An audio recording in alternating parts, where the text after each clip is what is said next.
다음 날은 공교롭게도 일요일이었다.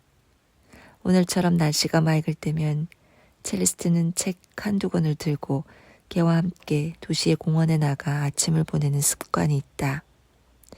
개는 본능 때문에 이 나무 저 나무를 옮겨다니며 동료 개의 오줌 냄새를 맡긴 하지만 절대 멀리 가지는 않는다. 이따금씩 다리를 들어 올리지만 배변 욕구를 만족시키는 과정을 그 이상 진행시키지 않는다. 다른 말하자면 보안적 절차는 양심적으로 자신이 사는 집의 정원에서 수행한다. 그래서 첼리스트는 그런 목적을 위해 고안된 작은 삽을 들고 뒤를 쫓아가 개의 변을 떠서 비닐봉투에 집어넣을 필요가 없다. 이것은 훌륭한 개 훈련에 주목할 만한 예로 여겨질 수도 있다. 그러나 이 경우에 특별한 사실은 그 생각을 한 것이 이 개라는 점이다.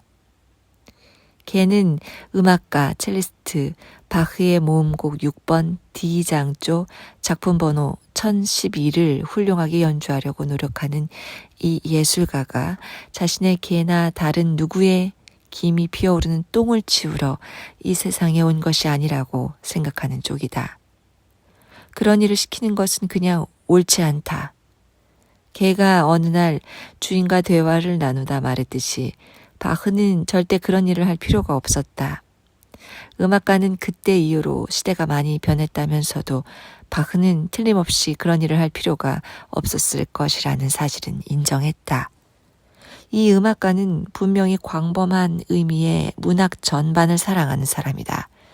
그의 서재에 있는 아무 선반이나 한 번만 훑어봐도 그가 천문학, 자연과학, 자연에 관한 책을 특별히 좋아한다는 것을 알 수 있다. 그러나 오늘 그가 들고 나온 것은 곤충학 안내서다. 음악가는 배경이 되는 지식이 없기 때문에 이 책에서 아주 많은 것을 얻을 수 있다고 기대하지는 않는다.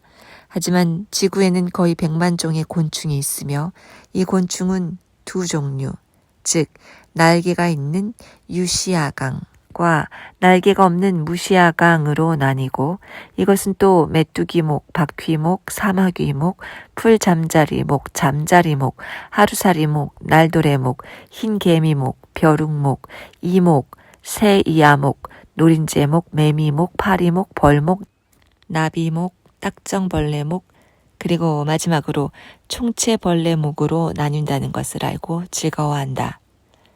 책에 나온 사진에서 알 수 있듯이 나비목에 속하는 해골 나방은 야행성 나방으로 그 라틴 이름은 아케론티아 아트로포스다. 그 흉부 뒷면에는 인간의 두개골을 닮은 무늬가 있으며 날개 길이는 12cm에 이르고 색깔은 거무스름하다. 아래 날개에는 노란색과 검은색이 섞여 있다. 우리는 이것을 아트로포스, 즉 죽음이라고 부른다. 음악가는 모르지만 또 그 가능성조차 상상하지 못했겠지만 죽음은 매혹된 표정으로 음악가의 어깨 너머로 그 나방의 천연색 사진을 보고 있다. 매혹과 동시에 혼란을 느끼고 있다. 곤충을 생명에서 비생명으로 이행시키는 일, 즉 곤충을 죽이는 일은 이 파르카, 운명의 여신 말고 다른 파르카가 맡고 있다는 사실을 기억하라. 두 경우 작업 방식은 대체로 똑같다고 할 수도 있지만 사실 차이점도 많다. 곤충은 인간에게 흔한 병, 예를 들어 폐렴, 결핵, 암, 흔히 에이즈라고 부르는 후천성 면역 결핍증 등으로 죽지 않고 자동차 사고 또는 심장혈관 질환으로 죽지도 않는다는 이야기만으로도 충분할 것이다. 이 정도는 누구라도 이해할 수 있을 것이다. 더 이해하기 힘든 일, 첼리스트의 어깨 너머로 사진을 계속 살피는 죽음을 혼란스럽게 하는 일은 나방의 털이 많은 등에 창조의 어느 시기에 이루어진 일일지는 몰라도 인간 두개골이 아주 정밀하게 그려져 있다는 것이다. 물론 인간의 몸에도 작은 나방이나 나비가 나타난다고 알려져 있다. 그러나 이런 것은 원시적인 책략, 즉 문신에 불과한 것으로 날 때부터 사람에게 있었던 것은 아니다. 죽음은 생각한다. 한때 모든 생물이 하나였던 적이 있었지. 그러다가 점차 전문화가 진행되어 생물은 5개로 나뉘게 되었지. 원핵 생물계, 원생 생물계, 균계, 식물계, 동물계 이렇게 5으로. 그 안에서, 그 계들 안에서 오랜 세월에 걸쳐 무한한 거시적 전문화와 미시적 전문화가 진행되었지. 물론 이 모든 혼란의 와중에 이런 생물학적 혼전에서 어떤 생물의 특수한 점이 다른 생물에게서 반복되는 것이 놀랄 일은 아니야. 이런 생각이 예를 들어 이 나방, 아케론티아 아트로포스, 묘하게도 죽음을 일컫는 다른 말만이 아니라 하데스를 통과해 흐르는 강의 이름도 가지고 있는 하데스의 지하세계에 아케론 강이 흐른다. 이 나방의 등에 불안하게도 하얀 두개골이 나타난 현상을 설명해 줄 수도 있다. 또 흰독 말풀 뿌리와 인체 사이의 불안한 유사성을 설명해 줄 수도 있다. 자연의 이런 경이, 이런 숭고하고 놀라운 일에 직면하면 무슨 생각을 해야 할지 알기가 어렵다. 그러나 첼리스트의 어깨 너머를 계속 보고 있는 죽음을 사로잡는 생각은 이미 다른 쪽으로 방향을 잡았다. 이제 죽음은 아쉬움을 느끼고 있다.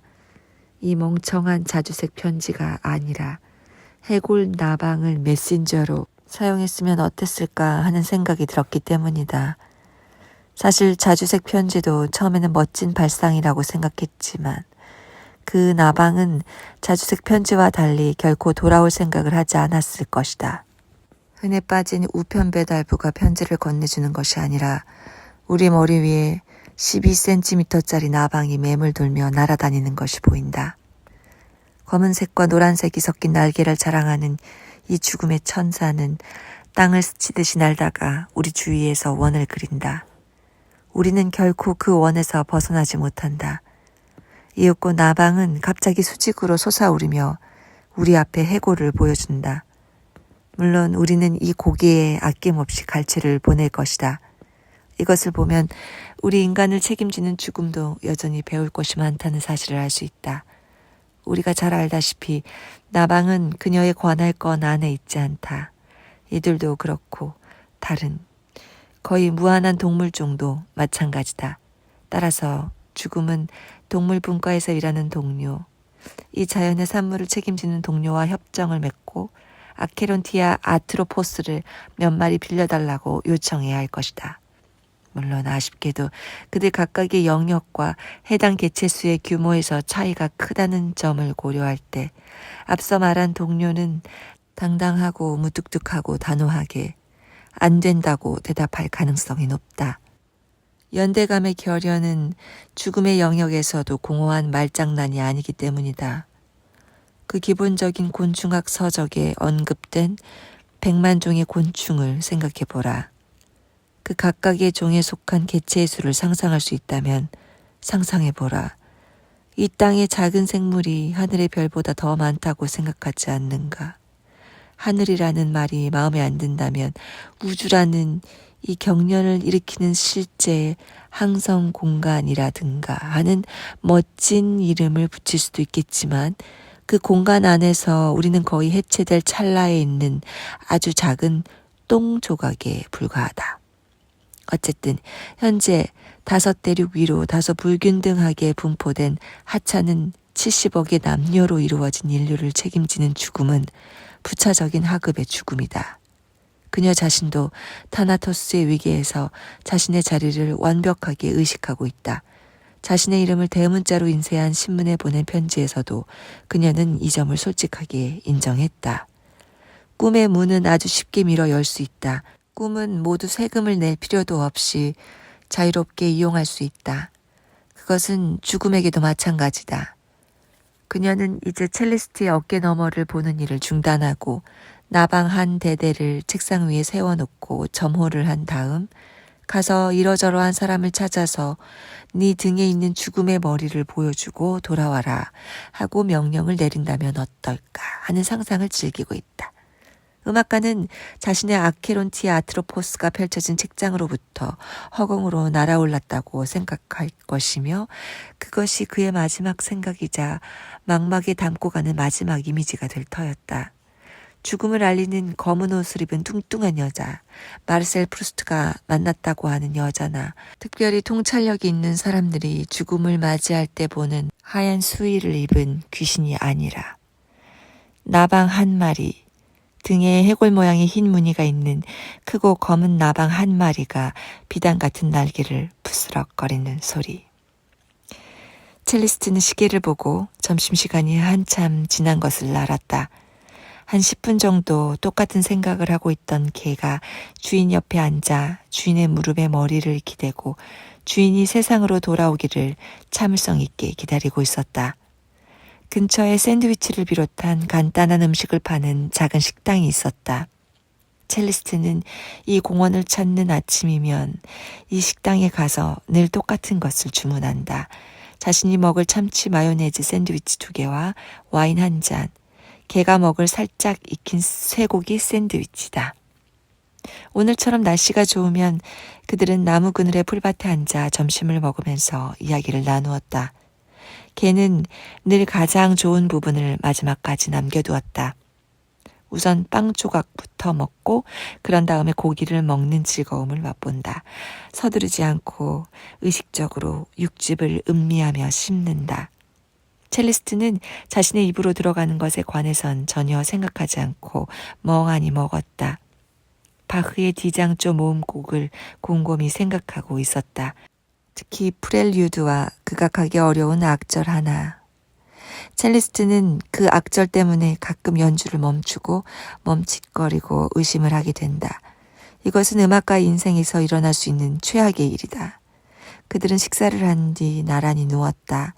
첼리스트는 잠깐 졸았다. 잠시 후 개는 잠이 들었다. 그들이 잠을 깨고 집으로 향하자 죽음도 같이 갔다. 개가 정원으로 뛰어들어가 장을 비우는 동안 첼리스트는 악보대에 바흐의 모음곡을 올려놓고 까다로운 부분을 펼쳤다. 진실로 극악무도한 피아니시모였다. 그는 이번에도 무자비한 머뭇거림을 경험했다. 죽음은 첼리스트가 안쓰러웠다. 가엾은 사람. 가장 심각한 문제는 첼리스트에게는 그것을 바로잡을 시간이 없다는 것이다. 물론 그렇다고 시간이 있다고 바로잡을 수 있다는 말은 아니다. 좀 낫다고 하는 사람들조차 엉뚱한 소리를 내곤 한다. 그때 처음으로 죽음은 아파트 어디에도 여자의 사진이 없다는 것을 알았다. 첼리스트의 어머니가 분명한 나이 든 여자의 사진뿐이었다. 늙은 여자와 함께 있는 남자는 그의 아버지인 것이 분명했다.